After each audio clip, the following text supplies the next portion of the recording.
एक बार की बात है। एक गांव में एक चुड़ैल का साया था। वो चुड़ैल रोज रात को लोगों के दरवाजे खटकाकर बोलती, घर पर कोई है, घर पर कोई है, दरवाजा खोलो, खोलो दरवाजा।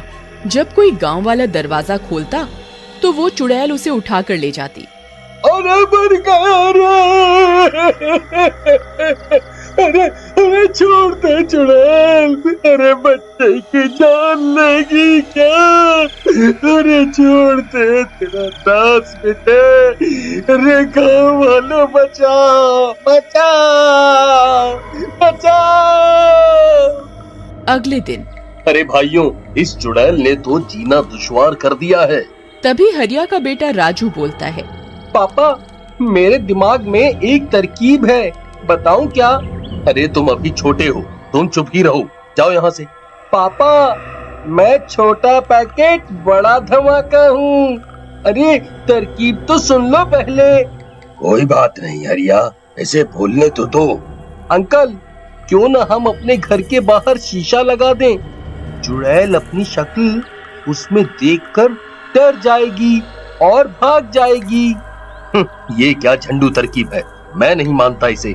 तभी पास खड़ी हरिया की पत्नी कविता कहती है, अजी, इसकी तरकीब इतनी भी बुरी नहीं, एक बार ऐसा करके देखते हैं। तुम चुप करो, जाओ जाकर घर का काम करो। नहीं नहीं, ठीक है, हम ये भी करके देखते हैं। फिर सब गांव वाले अपने अपने घरों के बाहर दरवाजों पे शीशा लगा देते हैं और आधी रात होते ही चुड़ैल आती है और शीशे में देखकर बोलती है, अरे ये क्या, तुम कौन हो? ये मेरा इलाका है, तुम जाओ यहाँ से। लेकिन शीशे में उसी की शक्ल होती है और वो भी वैसी ही हिलती है जैसे चुड़ैल। ये देखकर चुड़ैल डर जाती है। लगता है गांव वालों ने इसे मुझसे बचने के लिए यहाँ बुलाया है। चलो और किसी के घर का दरवाजा खटखटाती हूँ। फिर चुड़ैल हरिया के घर जाती है। हरिया के घर शीशा नहीं लगा होता। यहाँ वो चुड़ैल नहीं है, इसी का दरवाजा खटखटाती हूँ।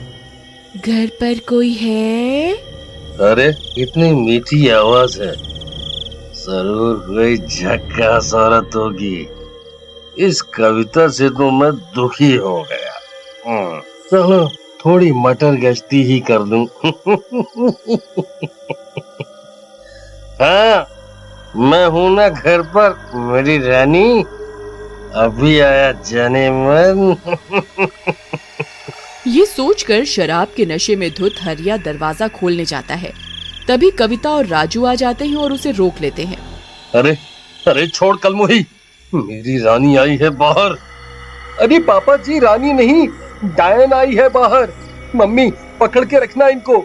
लेकिन कविता और राजू हरिया को पकड़ लेते हैं और उसे जाने नहीं देते। लगता है इस घर में कोई नहीं है, आज तो भूखा ही रहना पड़ेगा लगता है, लेकिन मैं कल आऊंगी, कल फिर आऊंगी। फिर चुड़ैल वहाँ से चली जाती है। तभी हरिया कविता को लात मारकर गिरा देता है। छोड़ मुझे, मेरी रानी आई थी, तूने मुझे जाने नहीं दिया, मैं तुझे जिंदा नहीं छोड़ूंगा। फिर वो नशे में कविता को बहुत मारता पीटता है। राजू ये सब देखकर बहुत डर जाता है, उसे बहुत बुरा लगता है। अगले दिन, मम्मी, तुम ठीक तो हो ना? हाँ बेटा, मैं बिल्कुल ठीक हूँ, तुम मेरी चिंता मत करो। मम्मी, मुझे पापा अच्छे नहीं लगते, आपको कितना सताते हैं। नहीं बेटा, ऐसा नहीं कहते, वो तुम्हारे पापा हैं। जाओ तुम जाकर खेलो। कविता उठकर दरवाजे पर शीशा लगा देती है और रात में शीशा लगा होने के कारण चुड़ैल किसी के घर पर जाकर शिकार नहीं कर पाती। इस गांव में इतनी चुड़ैल कहाँ से आ गई? मैं इतने दिनों से भूखी हूँ, ये भूख बर्दाश्त नहीं हो रही। इन गांव वालों ने अपने घरों के बाहर एक एक चुड़ैल खड़ी कर दी है, पर कब तक बचोगे? मैं कल फिर आऊंगी, मैं फिर आऊंगी। फिर अगली सुबह गांव वाले जमा होते हैं। अरे भाइयों, ये राजू ने बड़ा अच्छा सुझाव दिया, बचा लिया हम सबको, शाबाश बेटा। थैंक यू अंकल, बोला था ना, छोटा पैकेट बड़ा धमाका। हाँ हाँ ठीक है, चलो घर जाकर पढ़ो, जाओ यहाँ से। राजू को बुरा लगता है और वो घर चला जाता है। उधर चुड़ैल, मैं इस गुफा में बैठे बैठे ही ना मर जाऊं, किसको खाऊं? फिर रात हो जाती है। भूख के मारे वो गुफा से बाहर जाती है और गांव की तरफ चल देती है। तभी राजू अपने कुत्ते को घर के बाहर घुमाते हुए घर से थोड़ा दूर आ जाता है। मम्मी चलो घर, चलो रात हो गई है, चुड़ैल किसी भी वक्त आने ही वाली है। तभी टॉमी यहाँ वहाँ भागता हुआ गुम जाता है। राजू उसे ढूंढता है। तभी चुड़ैल की नजर टॉमी पर पड़ती है। इस कुत्ते को ही खा के काम चलाती हूँ आज। फिर वो अपना हाथ लंबा करती है और उस कुत्ते को पकड़कर खा जाती है। अब थोड़ी राहत मिली। राजू ये सब देख लेता है और रोता हुआ घर भाग जाता है। जाकर कविता को सब बताता है। कविता ये सब सुनकर बहुत डर जाती है। तभी हरिया भी घर आ जाता है। ए कलमुही, पानी लेकर आ, तुझसे इतना भी नहीं होता कि मर्द घर आया है तो एक गिलास पानी ले आऊं। जी लाती हूँ। एक तो इतनी गर्मी है, तुझसे शादी करके तो मेरे भाग ही फूट गए। सोचा था कि तेरा बाप पैसे वाला है, बढ़िया दान दहेज देगा, लेकिन नहीं, इतनी गर्मी है, एक तो एसी ही लगवा देता तेरा बाप तो क्या बिगड़ जाता। ऊपर से ये गर्म पानी लाई है। चल चल यहाँ से, काम की ना काज की, दुश्मन अनाज की। कविता कुछ नहीं कहती, मगर राजू को अपने पापा का अपनी माँ के साथ ये बर्ताव अच्छा नहीं लगता। फिर रात में सबके सो जाने पर वो जाता है और घर के दरवाजे से शीशा हटा देता है और फिर रोज की तरह चुड़ैल आती है। अरे इस घर के दरवाजे पे चुड़ैल नहीं है? मजा आ गया। घर पर कोई है? घर पर कोई है? पापा दरवाजे पे वो आई है, आपकी रानी। जाओ, मम्मी सो रही है, आप चुपके से चले जाओ। वाह बेटा, तू ही है मेरा असली शेर। वाह वाह वाह, जिए मेरे लाल, आया मेरी रानी, तुमने पुकारा और हम चले आए।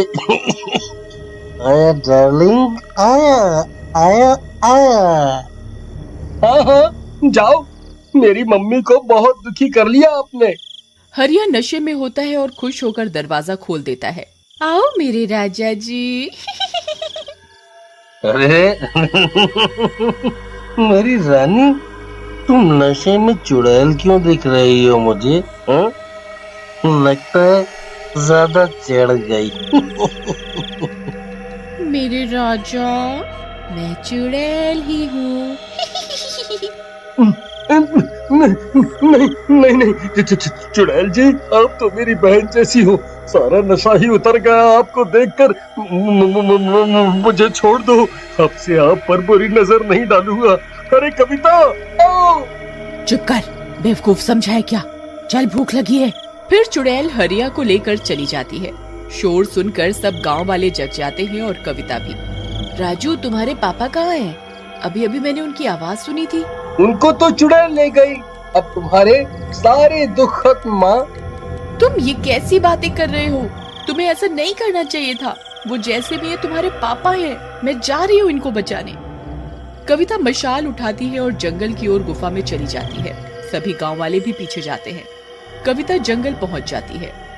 चुड़ैल जी, छोड़ दो मेरे पति को, तुम मुझे खा लो, इनको छोड़ दो। नहीं माँ, चुड़ैल आंटी, मेरी माँ को नहीं, मुझे खा लो। नहीं कविता, तुम जाओ यहाँ से, जाओ तुम।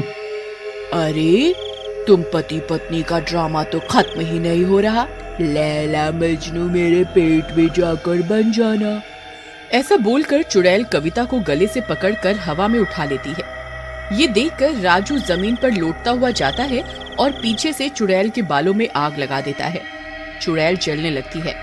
अरे नहीं छोटे से लड़के, ये तूने क्या किया? और फिर चुड़ैल जलकर राख हो जाती है।